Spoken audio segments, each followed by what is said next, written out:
digitalisasi ini satu kata, tapi itu Bapak bayangkan sebuah iceberg, Pak.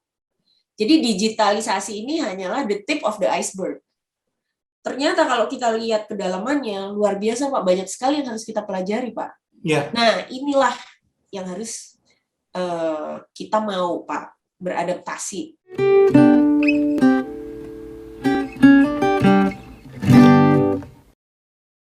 selamat datang di kanal podcast Pariwisata Indonesia. Kanal podcast ini dikelola oleh IINTOA atau Indonesia Inbound Tour Operators Association, menampilkan perbincangan seputar industri pariwisata Indonesia yang mencakup informasi, fakta, dan berbagi pengalaman industri dari para praktisi dan pakar pelaku industri pariwisata. Dan saya, Yongki Adiasa, sebagai host. Pada episode kali ini sangat khusus akan hadir bersama kita Ibu Teti DS Arianto, Magister Pariwisata, salah satu pelaku senior pariwisata Indonesia, khususnya di bidang pendidikan pariwisata, dan sudah berkarir lebih dari 30 tahun.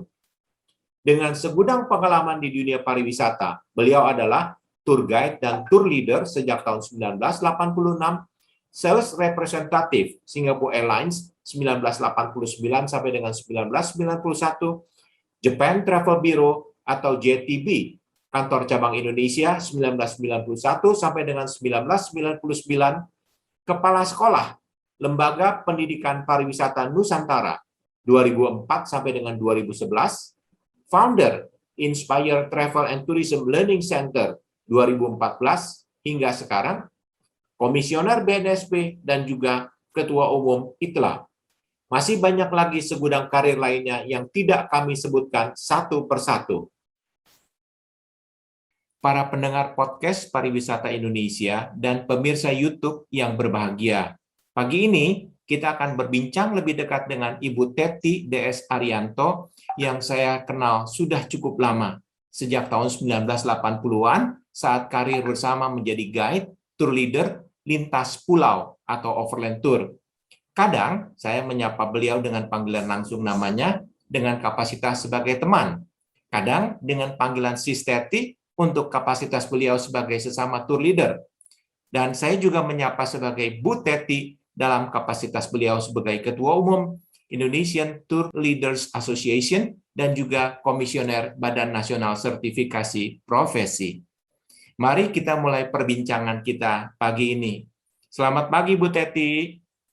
Good pagi, selamat morning. Ya, mengawali obrolan serius tapi santai kita pagi ini, saya ingin mengulik sedikit mengenai profil Bu Teti. Saat kita bersama, pada saat itu sekitar tahun 1980-an, artinya lebih dari 30 tahun yang lalu, kita berada pada posisi yang sama sebagai guide.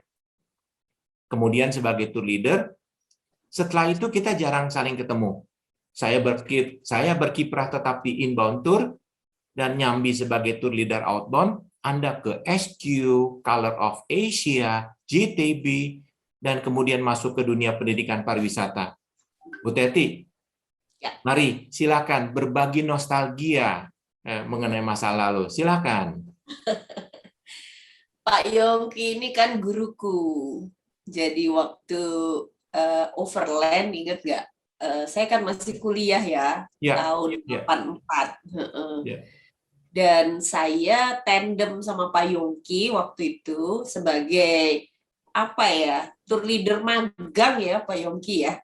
Karena ownernya ingin memastikan saya punya keahlian seperti Pak Yongki gitu. Akhirnya dengan ilmu yang saya dapat dari Pak Yongki, kuliah saya bisa terbayarkan, Pak. Makasih ya, Pak. Ilmu yang asal-asalan dari saya sih. Justru, Pak, ilmu soda gembira, Pak. Ingat nggak, Pak? Iya, betul. Soda gembira. Soda gembira, Pak. Iya. Oke. Nah, setelah itu, Bu Teti kemana ya? Oke. Kan karena di kuliah itu harus magang. Ya. Kan mau nggak mau kita ditaruh gitu ya di travel yang saat itu sangat butuh Pak keahlian kita karena sekolah kan dikit. betul, betul. Yang banyak sekolah hotel, Pak Yongki, waktu itu. Ya, betul. Sementara sekolah tour and travel dikit banget yang menghasilkan guide sama yang menghasilkan tenaga-tenaga tour and travel. Ya, Kebetulan ayah saya ke Amerika. oke. Terus ibu saya bilang, kamu temenin deh ayah kamu. Kan lagi program belajar 2 tahun gitu kan. Oke. Jadi pergilah aku sambil cari tempat magang, Pak Yongki. Di Amerika. Di Amerika. Oke. Dapatlah aku di sebuah tour travel namanya Discovery, Ya. yang saat itu sedang beralih kepada teknologi ya, menggunakan sistem namanya Sabre. Oke. Terus aku Saya kenal itu. disekolahin. Ya. Nah, dari situ Pak Yongki kebuka tuh semua. Oh, ternyata dengan satu alat, Ya. satu pencet tombol, kita udah kuasai dunia kira-kira. Ya. Itu inspirasinya. Ya, menarik, betul. Nah, di Indonesia kan waktu itu di sekolahan belum diajarin. Belum ada ya. Belum ada. Belum Jadi ada. Jadi kita dikasih buku-buku yang tebel tuh, Pak Yongki, ingat nggak? Ya. ABC lah. ABC Guide, ya betul. Terus kemudian, aduh ya ampun, apa tuh buat tiketing tuh ada apalah, nggak kerukuran. Sementara kalau dengan Sabre ini kan cukup dengan entry ya. Ya. Dan langsung kita segala macam informasi seluruh dunia ada Pak di situ. Istilahnya tematik atau apa gitu ya. Saya tuh sampai benar-benar belajar giat sekali. Sementara teman-teman saya kan bule-bule gitu Pak. Dan mereka itu ya melihat kita orang Asia kulit kuning, rambut hitam tuh rada-rada gimana gitu loh Pak Yongki. Disitulah saya belajar untuk apa ya istilahnya survive ya Pak Yongki ya. Ya betul. Karena dulu orang ngomong sekarang orang ngomong kompetisi, saya tuh nggak yakin dia tuh ngerasain nggak sih kompetisi. Saya tuh ngerasain Pak. Ya. Sampai akhirnya I was the best in the class gitu ya, karena saya harus buktiin diri. Ya nggak apa-apa kita anak bawang, tapi ya kita bisa menguasai. Itu sih Pak Yongki. Nah, setelah di Amerika saya magang segala macam, saya dapat pengalaman. Ayah saya pulang duluan Pak Yongki. Oh ya? Single fighter di sana. Ya gimana? Si travelnya nggak bolehin saya pulang lah, wong deket travel dia itu ada universitas Pak. Yang isinya itu mahasiswa Jepang yang istilahnya, jadi waktu itu tuh udah ada sekolah tersebut di Jepang, di mana nanti separuh belajarnya itu di Amerika. Dan anak-anak Jepang itu Pak, tiap minggu, Masya Allah Pak, duitnya nggak berseri Pak. Nggak pergi kemana-mana gitu. Nah, belinya sama saya. Kan seneng si pemiliknya. Laku kan? Dia pergi ke Florida lah, ke Las Vegas lah. Kan waktu itu saya di Philadelphia ya. Jadi Pak Yongki bayangin nggak? Laku keras Pak. Saya jual tour, saya jual paket, apa segala macam. Bayangin saya bukan orang Amerika, tapi I really do understand the geography gitu ya. Kemudian product knowledge dari tiap-tiap kota itu. Why? Because of that Sabre thing, Pak. Saya belajar terus. Oke. Menarik sekali. Nah, saat kembali ke Indonesia, saya dengar Bu Teti masuk ke SQ dan beberapa perusahaan-perusahaan yang kaliber lainnya. You know why? Aku kan udah terpapar sama si alat ini ya. Apa namanya Sabre inilah ya. Aku nggak usah bikin generik namanya ya itulah. Nah saya cari-cari dong travel yang kira-kira ada alat itu, nggak ada Pak Yongki, nggak ada. Karena waktu itu belum. So in the meantime saya coba lamar-lamar, terdamparlah saya di Colors of Asia Pak. Karena si bosnya itu udah mengarah ke sana, jadi saya mau. Jadi selama ada visi itu saya mau Pak. Karena kan kita udah kebuka kan wawasan kita. Dan kita waktu itu handle ya, Bapak tahu sendiri kan European marketnya banyak sekali. Sampai dia diakuisisi oleh sebuah grup besar kan. Nah di situ tuh si bosnya ini nggak naruh saya sebagai operation staff Pak. saya tuh jadi sekretaris presiden direktur loh, Pak. Ini jadi sekretaris juga jadi advisor ya? Ya iyalah, tapi kan dari situ kita jadi belajar manajemen kan, how they Iya. think, how Iya. they operate, disiplinnya dia, Pak. Aku Iya. belajar disiplin dia, Pak, benar-benar luar biasa. Oke. Sampai akhirnya terbukalah lowongan di Singapore Airlines. Oke. Terus aku iseng, aku izin sama dia, Pak, sorry ya, yang saya cari ini adalah ini digitalisasi ini saya cari. Ya oke lah kata dia, tapi I really do hate to lose you gitu. Ya but I want to broaden my horizon. Jadilah Pak di Singapore Airlines saya dapat alat yang namanya waktu itu Kriscom, Pak. Ingat gak, Pak? Ya, betul. Jadi dia punya reservation system, ticketing system yang belum baur dengan airline lain waktu itu. Kan masih sendiri-sendiri, Pak. Masih sendiri-sendiri semua, ya betul. Masih. So, ya udah. Dari situlah. Dan nama panggungku di SQ adalah Daisy loh, Pak. Oh ya? Kan namaku tuh Teti Daisy Arti kan. Dan karena sudah ada senior namanya Teti, di perusahaan itu ada budaya harus ganti nama. Ya. Sama di tempat saya juga, nama orang diacak-acak. Diacak-acak kan? Betul. Akhirnya jadi nama panggung yang keren sih. Nama panggung. Ya. Nah, yang memberi nama panggung saya itu namanya Ibu Mareike Eki. Oke. Waktu dia ngasih saya, kamu nggak bisa nama kamu Teti. Terus kan aku agak-agak sedih gimana gitu kan. Udah, nama kedua kamu aja. Nggak usah Arti, Desi aja biar keren katanya. Mungkin tampang gue Deso kali ya. Oke. Nah, setelah dari SQ, saya dengar Bu Teti masuk juga ke satu perusahaan Jepang yang sangat besar, JTB. Pak Yongki kan tahu ya, kita dari dulu tuh inbound, Pak. Ya. Yang gedein kita inbound kan? Ya, betul. Ya. Oke. Dulu kan kita handle orang-orang Eropa dengan rute Jawa Bali, terus mungkin Pak Yongki ingat dulu ada rute Padang Medan. Iya. Ya kan? Sumatera Overland pada saat itu. Sumatera Overland, terus juga ada yang ke ujung Pandang Toraja gitu kan. Iya, betul. Those are the traditional route ya sebenarnya ya. Iya. Nah, itu kalau di Eropa atau di Amerika tuh namanya pattern atau route atau jalur, Pak. Iya. Inilah yang sebenarnya aku lihat pemerintah kita ini mesti hidupin, Pak, si jalur ini. Ya. Terus distandarisasi, Pak. Itu tapi nanti ya, kita ngomong itu nanti ya. Betul. Ya. Aku pindah dulu ke JTBY. Setelah aku kuasai si airline wherever ini, aku udah tahu nih mekanisme kerjanya. Maka aku ditawarin ke Japan Travel Bureau, the first Pak, first company tour travel yang full PMA, Pak, penanaman modal asing yang waktu itu, masuk koran kita, Pak. Masuk korannya karena dianggapnya dengan PMA ini masuk Indonesia, perusahaan Indonesia mati, Pak. Ya, akan merebut pangsa pasar orang-orang Indonesia. Ingat nggak? Ya, aduh, itu benar-benar.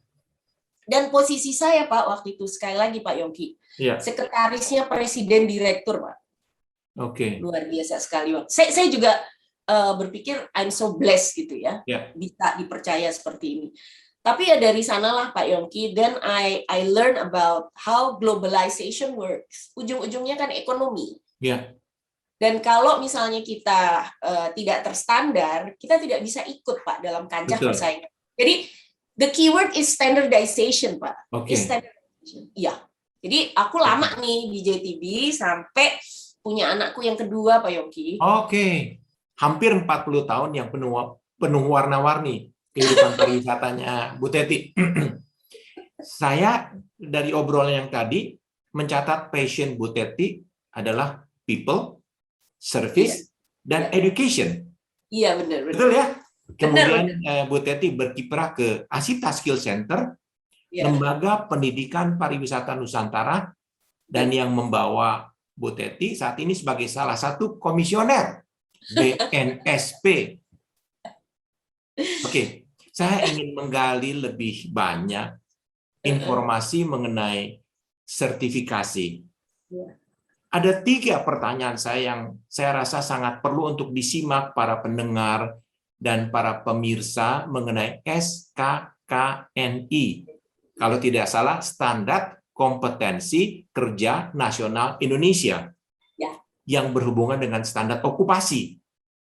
betul. Nah, kita lihat, Betul. pertama pertanyaannya adalah mengenai maksud dari standarisasi itu.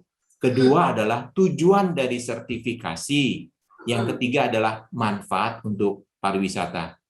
Silakan Bu Teti. Oke. Ya, Pak Yongki, di dalam kita bekerja ini kan menghasilkan produk atau jasa. Kalau tour Ya, and travel, produknya misalnya paket-paket, itu produk kan. ya betul. Nah, with the product come the service ya. Jadi Yes, gimana yes. kita ngejalanin dan sebagainya.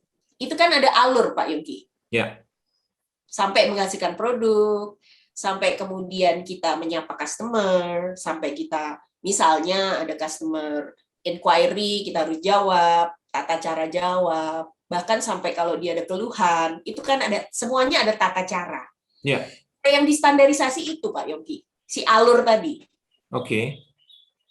Dan antar perusahaan pasti berbeda-beda pasti, tapi pasti ada minimal langkah kan yang sama. Minimal kesamaannya. Kesamaannya. Ya. Jadi untuk bisa menghasilkan produk, kita mulai dengan riset dulu, ya kan? Ya. Terus tentunya yang kedua kita pangsa pasarnya udah kita bayangkan nih apa. Ya. Sampai kemudian kita melakukan lobby-lobby dengan vendor-vendor kita, sampai kemudian kita sepakati terms and condition. Itu kan panjang tuh jalannya tuh. Betul, ya kan? betul. Ya. Nah, si panjang jalannya inilah yang kita kemudian jadikan kayak indikator-indikator sukses, Pak. Indikator kinerja kita yang sukses itu seperti apa? Bahasa awamnya patokan gitu ya. Patokan Ya, atau ukuran. Atau referensi referensi. Ya. Gitu. Nah, inilah yang distandarisasi untuk kemudian kita cocokkan, Pak, dengan job desk kita. Kan kita masing-masing punya job desk nih. Ya. Apabila kita memenuhi si patokan tadi, ya kita pengen dong diakui, Pak Yongki. Ya. Buktinya adalah si sertifikasi tadi, produknya sertifikat yang dikeluarkan oleh negara buat kita. Ya. Jadi itu kayak semacam penghargaan buat kita dari negara. Dan itu sudah dijamin masalahnya Pak Yongki di Undang-Undang Ketenagakerjaan tahun 2003. Jadi kita ambil dong hak kita itu, gitu loh Pak. Oh kita udah ngerjain kok. Jadi sebetulnya artinya sertifikasi ini adalah hak, bukan kewajiban. Bukan, ini hak kita. Ini hak kita. Hak kita sebagai tenaga kerja. Oke. Dan si standar ini adalah referensi kerjanya. Oke. Yang Bapak tadi bilang patokan-patokan. Ya. Nah tentunya untuk bisa kita dapatkan hak kita ini, ya kita harus ke lembaga yang namanya lembaga sertifikasi profesi gitu loh Pak Yongki. Ya. Nanti lembaga sertifikasi profesi ini ngirim namanya asesor kompetensi Pak Yongki. Asesor kompetensi. Ya, Pak Yongki asesor kan? Saya asesor. Ya. Iya. Oke. Dan Pak Yongki melakukan penilaian kan ya, terhadap betul. si tolok ukur tadi dengan kinerja ya. Ya. Nah, belum terjawab semuanya Bu Teti. Belum. Ya. Pertanyaannya adalah, ini pemilik perusahaan merasakan ada nggak manfaatnya untuk perusahaan dia? Oke. Bagi perusahaan, sertifikat atau tidak sertifikat, dia tetap nuntut tenaga kerjanya kompeten, benar nggak? Ya. Ya kan? Karena ada people yang menjadi resiko. Kalau dihandle sama orang yang nggak kompeten, udah dapetnya susah, people-nya lari, Pak. Oke. Jadi bagi pemilik perusahaan, bagi dia ya, yang penting orangnya kompeten deh. Gitu. Ya. Jadi terserah si owner, Pak. Karena ini hak melekat kepada si tenaga kerjanya, Ya. Jadi sertifikat ini kan nggak dipegang owner. Jadi Ya. cara pandangnya aja, Pak Yongki. Oke. Tapi kita nggak bisa bilang owner nggak peduli, owner peduli justru, sangat Oke. peduli. Oke. Karena persyaratan sekarang untuk mengisi jabatan-jabatan ditanya, kamu punya nggak sertifikat kompetensi? Oke. Oke.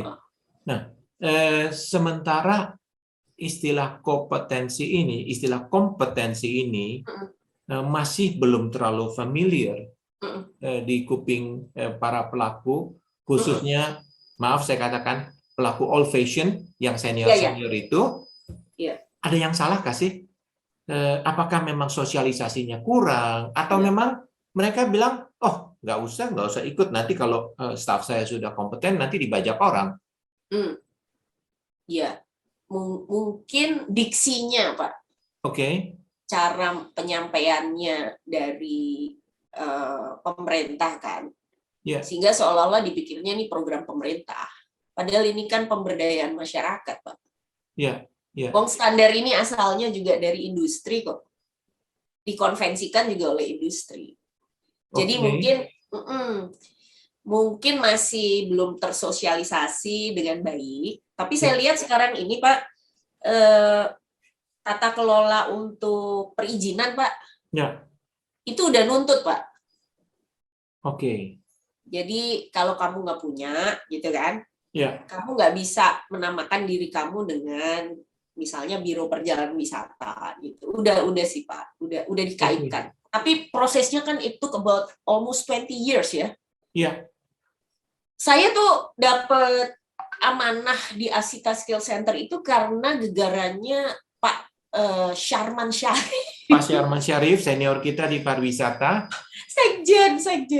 Ya. Yang ketua umum DPP Asita dulu Ibu Meiti Robot. Ya. Dan pandangan mereka tuh jauh ke depan, Pak. Ya. Saya ngelihat, jadi saya itu terus terang aja ya, Tuhan mempertemukan saya dengan visioner-visioner yang sama visinya gitu loh, Pak Yongki. Ya. Jadi saya ngelihat cita-cita itu ya saya ikut. Pak Paman tuh jauh banget. Dulu tuh saya nggak ngerti loh dia ngomong apa gitu standar. Nggak paham. Ini orang ngomong apa sih gitu. Iya. But then karena ada istilah ya Pak Yongki ya. Iya. Allah bisa karena biasa itu loh Pak. Iya. Iya. Sebenarnya itu sih. Jadi konsistensi Pak Yongki. Since 1999 ya aku berhenti dari Japan Travel Bureau, masuk ke dunia pendidikan lewat sebuah sekolah tinggi pariwisata, lalu kemudian terjun ke industri training center itu juga karena visi-visi tadi Pak. Kita nggak bisa cuma gini-gini aja Pak Yogi, gitu kan?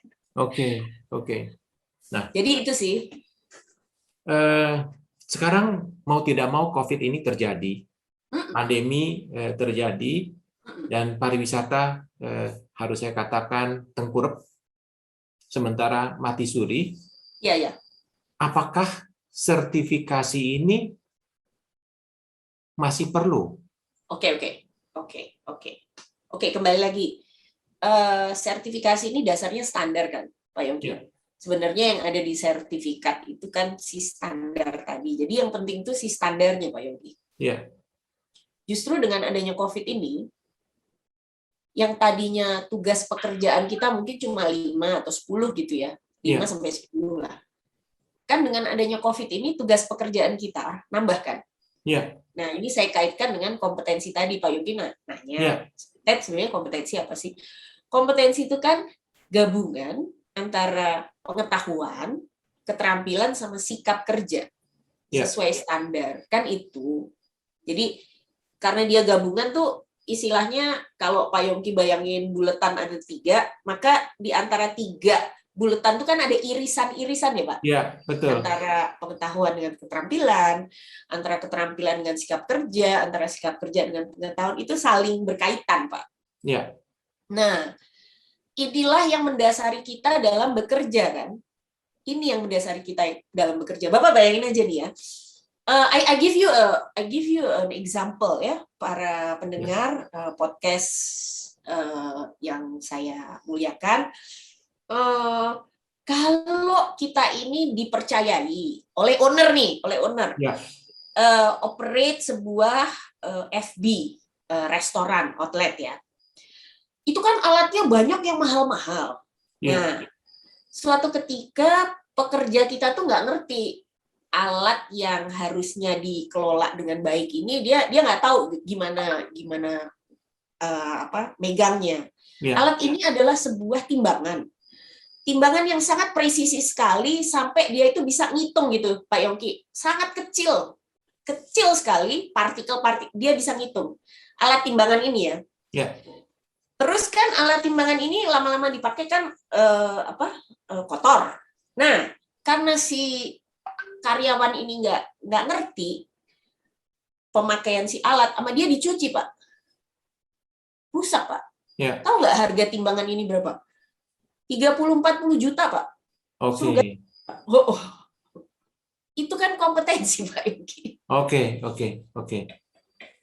Ya. Ini analogi aja ya, analogi yang bisa diterima. Oke. Nah, kalau tour and travel, tour leader ya. Ya. Kita kan mau nggak mau ujung tombaknya si travel nih. Ya. Ketika udah di lapangan, anything goes wrong, jatuhnya ke siapa? Ke travelnya? Enggak, ke tour leadernya. Oke. Salah tour leadernya membuat decision dan tanpa konsultasi dengan kantor, apa yang terjadi, Pak Yongki? Bubar kan? Iya, kacau. Itu loh maksudnya kompetensi itu, Pak. Ada alur, ada tata cara, ada tata kelola. Iya. Ini lebih memperjelas tentang apa manfaat dari kompetensi. Jadi tidak benar artinya kalau seseorang yang sudah kompeten itu berarti nanti mudah dibajak. Karena bagaimanapun seseorang yang skillful itu pun pasti bisa dibajak oleh perusahaan lain. Kira-kira gambarannya seperti itu. Bukan karena kompetensi, bukan karena dia punya sertifikat kompetensi, maka dia mudah dibajak. Kira-kira gitu mungkin statementnya ya. Oke. Iya. Kita masuk ke pertanyaan berikutnya, Bu Teti. Ya. Saya menyimak bahwa Bu Teti termasuk salah satu orang Indonesia di bidang pariwisata yang mengenal digitalisasi. Itu waktu di Amerika dulu. Oke.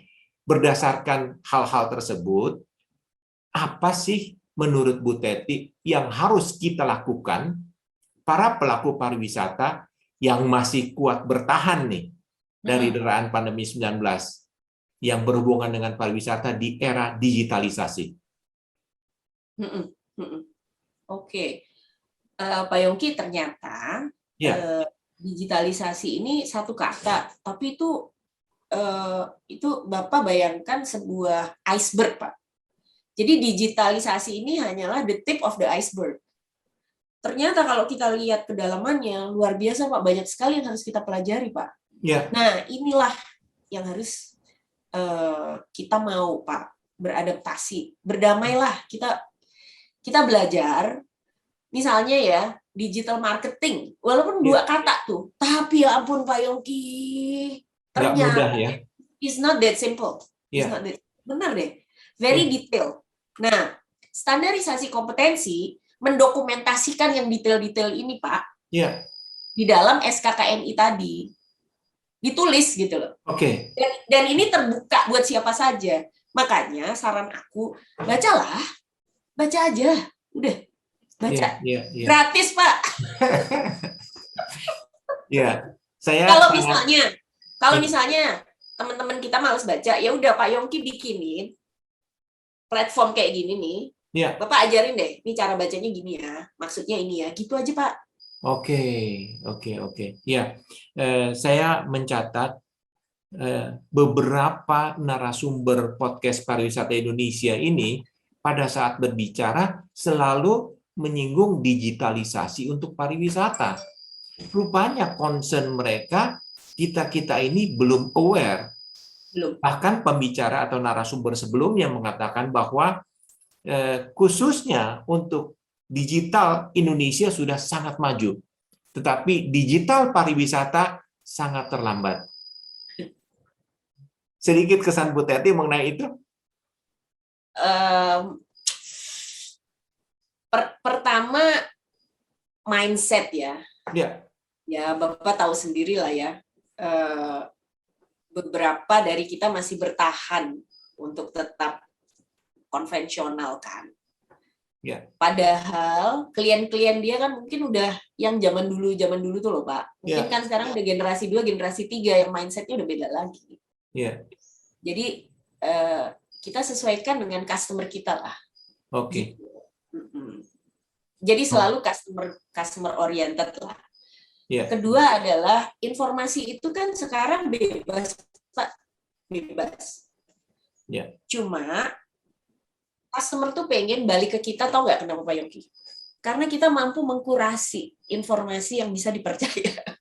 Reliabilitasnya ada di kita. That's why they come back to us. Ya, itu yang penting ya. For a professional judgment, yes. Ya, yes. ya. They come back. Itu Pak. Nah, itulah kompetensi. Okay. Mari. Let's. Okay. Ya. Mari tidak usah alergi dengan kata kompetensi. We are doing it already gitu. Ya. Oke. Baik, luar biasa sekali pemaparan yang begitu mendalam. Masih banyak teman-teman kita di bisnis pariwisata berpikir gaya lama, gaya sebelum terjadi pandemi. Sebagai pertanyaan akhir dari diskusi kita di pagi ini, menurut Bu Teti, apa yang harus dipersiapkan atau dilakukan agar pelaku pariwisata terus, ini kalimatnya bagus nih, dari Bu Teti ini, survive, strive, dan thrive. Bertahan hidup, berjuang, dan berkembang. Silakan Bu Teti sampaikan trik and tips kepada teman-teman pelaku pariwisata, khususnya para anggota IINTOA, dan sekalian menyampaikan closing statement. Silakan. Terima kasih buat pendengar pemirsa IINTOA yang tercinta. Sebentar lagi kan tanggal 27 September we are celebrating World Tourism Day ya, Pak Yongki ya. Dan di World Tourism Day ini dia ambil tematiknya adalah inclusivity, inklusif. Ya. Bukan eksklusif. Jadi coba kita gali kalimat ini karena ini dalam sekali maknanya. Bagaimana kita bisa mindset kita berubah inklusif. Ya. Dan melayani customer kita yang semakin inklusif. Oke? Ya. Salah satu cara adalah terus belajar standar-standar yang baru dan terus berasosiasi seperti ini, karena dengan berasosiasi seperti ini kita ketemu komunitas yang pas untuk kebutuhan kita. Jadi ini pas nih Pak Yongki, pas banget. Kan nggak mungkin kita core bisnisnya adalah pariwisata terus berasosiasi di yang non pariwisata gitu. Sebagai penunjang oke, tapi untuk core, ingat loh, untuk core ya di sini lah tempatnya. Dan yang terakhir adalah itu yang namanya learning itu lifelong. Jadi terus selama kita masih diberi nafas nih, diberi usia, kita harus selalu lifelong learning, oke? Dan sertifikasikan profesimu terus menerus, Pak Yongki, karena lifelong. Kan sertifikat kompetensi itu hanya masa berlakunya terbatas kan? Iya. Karena berubah terus ya, dinamis. Para pemirsa, pendengar IINTOA yang saya muliakan, saya cintai, lifelong learning itu filosofi di tengah berubahnya dunia ya. Jadi yang namanya learning itu never stop sampai from the cradle to the grave gitu ya. Menarik sekali. Baik ya, kita semua para pelaku inbound tourism sangat berharap kiranya pandemi akan segera berakhir. Walaupun nantinya kita akan hidup berdampingan dengan COVID-19. Bu Teti, waktu jua yang membatasi pertemuan kita. IINTOA sangat berterima kasih kepada Ibu yang telah berkenan memberikan sharing-nya untuk kepariwisataan Indonesia. Terima kasih. Salam jumpa lagi di kesempatan yang akan datang.